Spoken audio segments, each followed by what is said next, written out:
ตามธรรมดาแล้วคนที่มีบุญมากหรือสั่งบารมีมามากแล้วก็เป็นยังคือว่ามีเทวดาตามปกปักรักษามาก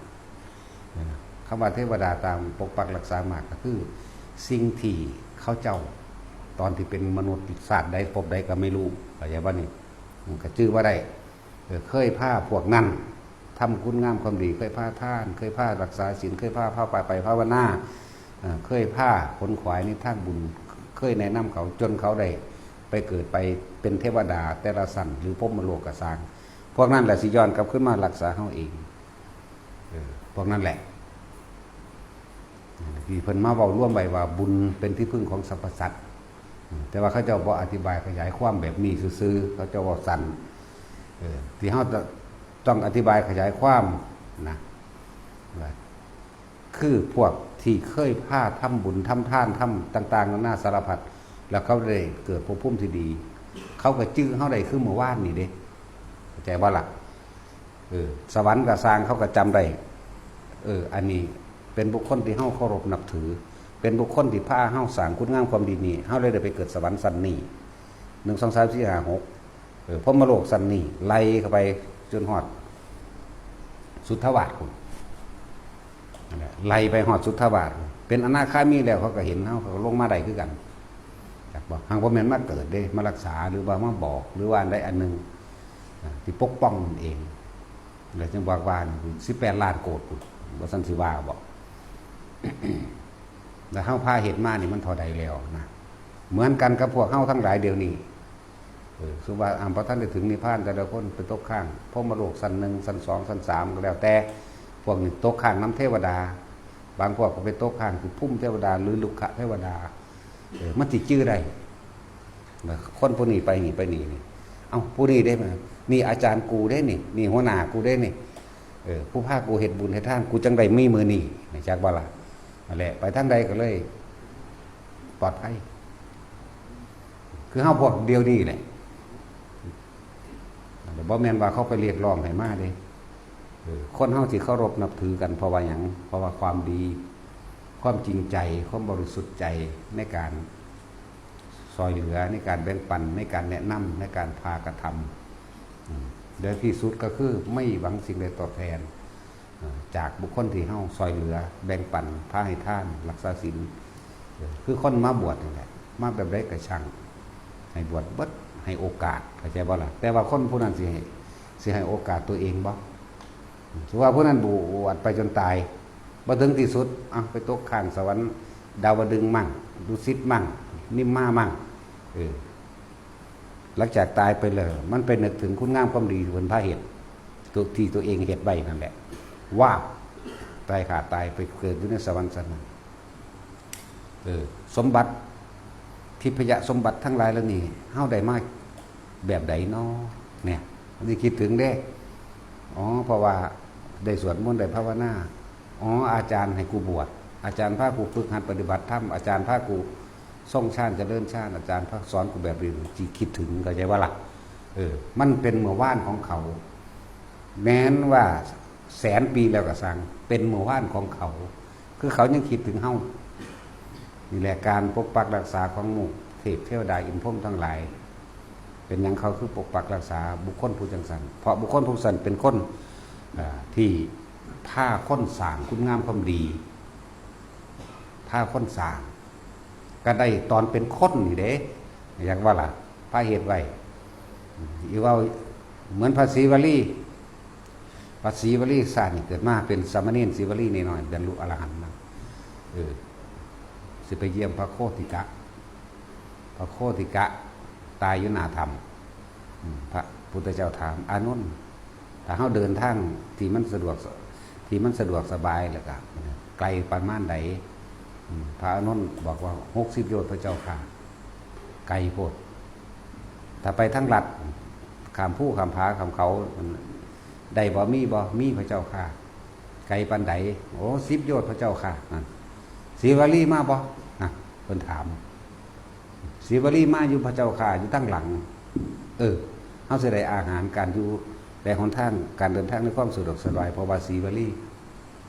บ่แม่นพระศรีวลีโดนบันดาลเด้ ไป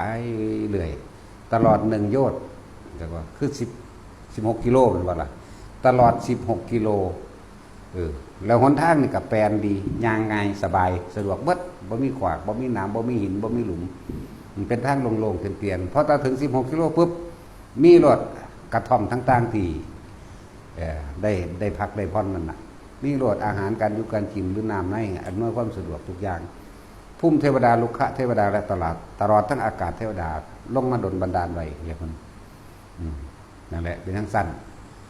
เพราะว่าอย่างเจ้านายเขามาหัวหน้าเขามาอาจารย์เขามาอะไรว่าล่ะผู้ผ้าบำเพ็ญสร้างคุณงามความดีเขามาคือภาษีวลีนั่นเองภาษีวลีมาเกิดเป็นมนุษย์แล้วเป็นเน้นแล้วบวชแล้วแต่พวกนั้นเจ้านายเขามาหัวหน้าเขามาอาจารย์เขามาแล้วนี่คุณเขาเห็นบูชาคุณอาจารย์เขาคุณจากบ่ละแต่พวกนี้ก็มีผลพลอยใดไปนั่มจากบ่ละพวกนี้เขาบ่ได้เห็นบูชาพระพุทธเจ้าเด้เขาเห็นบูชาเขาเห็นต้อนรับหรือสนองคุณของภาษีวลีและคนที่มากับภาษีวลีก็เลยได้รับความสะดวกสบายไปพร้อมทั้งสั้นนั่นแหละนี่คือที่มาของว่าบุญเป็นที่พึ่งของสรรพสัตว์ก็ดีบ่แม่นอยู่ซื่อๆสิไปเอิ้นยังบุญรักษาเทวดาคุ้มครองเด้อซั่นเอาความโลภผ้าวาจังซั่นแล้วมันสิไปรักษาคุ้มครองมาตั้งใดนี่เลยจังว่าจังแนะนำสั่งสอนในทุกคนว่าพวกเฮานี่เขามาเห็นกันแล้วอยู่นำกันแล้วนี่ให้รักกันเมตตาซึ่งกันและกันดุจดังแขนขาอวัยวะเดียวกันอย่าทอดทิ้งกันและให้เห็นอกเห็นใจกันตักเตือนกันแล้วตักเตือนกันอีกจนกว่าบ้าสามารถที่ตักเตือนได้ขับออกเข้าใจว่าล่ะแต่ตักเตือนบ่ได้แล้วไล่หนีอยู่เด้ประเภทว่าตักเตือนนี่จนว่ามันหนีเอาเองคนเดียวว่าธรรมดาเด้คือมันอยู่บ่ได้มันหอมมันใหม่หัวใจมันแต่ที่ว่าไล่หนีมันท่านได้ไล่บันไดดอกแต่ว่ามันหอนมันใหม่เอาเองมันไปเอาเองมันหนีเอาเองเด้เกิดปะทะกันเองดอกพวกจังซี่นั่นแหละแต่เขาบ่ฮู้จักได้ว่าเฮาตักเตือนจะเฮ็ดจังซั่นจะเฮ็ดแบบนี้ให้เฮ็ดแบบนั้นแบบนี้หรือให้กุศโลบายหาเครื่องอยู่เป็นของตนบ่ให้เฮ็ดยังเข้าใจว่าเจ้าของเด่นเจ้าของดีเข้าใจว่าล่ะถ้าเจ้าของถ้าดีแล้วคันไปติผู้อื่นไปคุ้มผู้อื่นไปตำหนิติผู้นั้นผู้นี้ติในทางที่ผิดซ้ำแหมติแบบเอาแต่ใจจังซี่นะนั่นแหละเฮาก็บอกว่าบ่ต้องเฮ็ดหยังดอกไปอ่านหนังสือพระไตรปิฎกไปเฮ็ดนั้นเฮ็ดนี่ก็บ่เฮ็ดนำยังอธิบายเหตุผลอัตตาตัวตนของเจ้าของบ่ได้เด้อครับมันต้องสั่นจังซี่เฮาก็บ่ได้ไล่เด้มันนั่งมีเหตุการณ์เฮ็ดให้หนีเอาเองดอกมันนั่งมีผู้ขั้นแขวอยู่แล้วอย่างก่อนไปเอาเองถึงว่าเฮามาเห็นกันมาฮู้กันแล้วคนทั้งหลายเบิดนี่ที่บ่เคยเป็นพ่อเป็นแม่เป็นครูเป็นอาจารย์ลุงป้าอาเอาญาติสนิทมิตรสหายที่เคยทำบุญทำกรรมมานำรวมกันบ่มีจักคนเด้อบอกว่าพวกเฮาเนี่ยให้รักกันดุจดังแขนขาอวัยวะเดียวกันสามัคคีกันตักเตือนซึ่งกันและกันแต่บอกแล้วเตือนแล้วบ้ามันจะเป็น10 ครั้งหรือ20 ครั้งมุกเนาะแต่เฮาแนวให้อยู่ตลอดเลยนี่ปานนั้นก็ยังบ่ฟังดื้อดึงสุดท้ายแล้วมันนึงมีคู่อาฆาตกันมันสิสัตว์กันเองดอกเนาะพระพุทธเจ้าบ่ได้ไล่พญามารผู้ก่อกวนคือ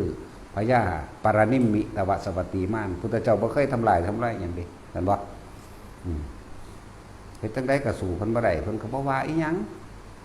เพิ่นมีแต่บอกไปทางดีแล้วก็แล้วไปหายไปสุดท้ายเห็นบ่บาดครูอาฆาตมันเกิดมาพระอุปคุตที่เกิดมาบัดนี้สัตว์เอาเต็มที่เห็นบ่ล่ะเฮ็ดอีหยังมากูสู้เบิด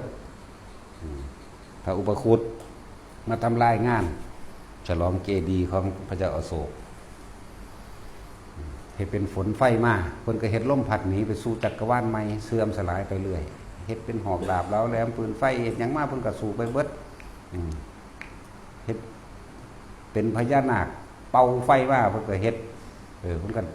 ดลบันดาลใส่มหิทธิฤทธิ์ของเพิ่นเองเฮ็ดเป็นขุดใหญ่หยุมเอานาคไปกินอยู่หม่องอื่นพุ่นนั่นเสร็จแล้วเฮ็ดเป็นเสือม้าเพิ่นก็เฮ็ดเป็นยักษ์ตีกระบองใส่ตายซ้ำจังซี่เฮ็ดเป็นยักษ์ม้ากูเฮ็ดยักษ์ใหญ่กว่าสุดท้ายเอาไปเอามาแล้วเพิ่นดึงปรากฏเอวมาเพิ่นก็เป่าเพียงไปบัดเดียวพุ่นเสกหมาเน่าใส่ข้อไว้ที่ก็มัดไว้มัดใส่ภูเขาไว้ตีนถือภูเขาต่ำอยู่เฮ็ดทั้งใดก็สู้กันบ่ได้เนี่ยเฮ็ดอีหยังมาสู้เบิดอย่างทรมานนี่นั่นแหละเอิ้นว่าครูอาฆาตกันมันนั่งมีครูปราบกัน ครูปรับครูปราบมันมีอยู่ในหันแหละ สุดท้ายแล้วก็ระลึกนึกถึงพระพุทธเจ้าได้บาทเนี่ยโอ้ยพุทธเจ้ากูเฮ็ดพยายามคัดความถึง100 ครั้งสิเฮ็ดให้เฮาเจ็บช้ำน้ำใจแม้เพียงครั้งเดียวบ่มีเลยคิดถึงเด้แต่ว่านี่สาวกแค่ปลายแถวเกิดมาว่านนี่มึงเป็นยังไม่เฮ็ดกูคักแท้ก็จมไปบ่เดียวแล้วทั้งโดนทั้งสูดดมหมาเน่าเข้าไปอีกส่งกระแสจิตไปพระอินทร์ซอยแก้หมาเน่าให้แน่เข้าไปหาท้าวมหาว่มซอยแก้หมาเน่าโอ้โหเฮ็ดบ่ได้อันนั้นเพิ่นเป็นพระผู้มีบุญมากเป็นผู้มีมหิทธิฤทธิ์เกินไปและอริยสงสาวกของพระพุทธเจ้าเนี่ยเป็นผู้ประเสริฐคำใดก็เป็นคำนั้นบ่มีผู้ใดอาจสามารถที่แก้สัจจญาธิฐานของเพิ่นได้ดอกว่าซั่นจนว่าเขาเจ้าฉลองเกดีย์7 ปี 7 เดือนแล้วจังมาแก้ให้เบิ่งนึกถึงคุณพระพุทธเจ้าที่ถือตึมอยู่หั่นนึกถึงไปนึกถึงมาทั้งให้ สั่นแล้วนึกถึงไปนึกถึงมาขึ้นชื่อว่าปรารถนาโพธิญาณพุทธเจ้าเก่งที่สุดขนาดสาวกปลายแถวสำนีก็ยังเก่งขนาดนั้นพระเจ้าเก่งที่สุดบ้าเฮาสิบ่เคยอยู่บ่เฮาอยากเป็นพระพุทธเจ้าคือกันละเว้ยพอแต่ได้ยินคำว่าเฮาก็ปรารถนาความเป็นพระพุทธเจ้าเหมือนกันหูเพิ่นได้ยินปิ้งทันทีเลยไปขอฟังซ้ำอีกทีนึงเมื่อกี้ที่ท่านว่าอะไรเหรอแม้เราเองก็ปรารถนาความเป็นพระพุทธเจ้าฟังซ้ำ2 ครั้ง3 ครั้งจังแก้ให้เด่นนั่นท่านพูดอย่างนั้นจริงหรือไม่จริงเราจังแก้ออกมาให้ถ้าว่าจริงขอให้ท่านเปิดเผยตัวเองหรือว่าท่านเกิดมาเคยเห็น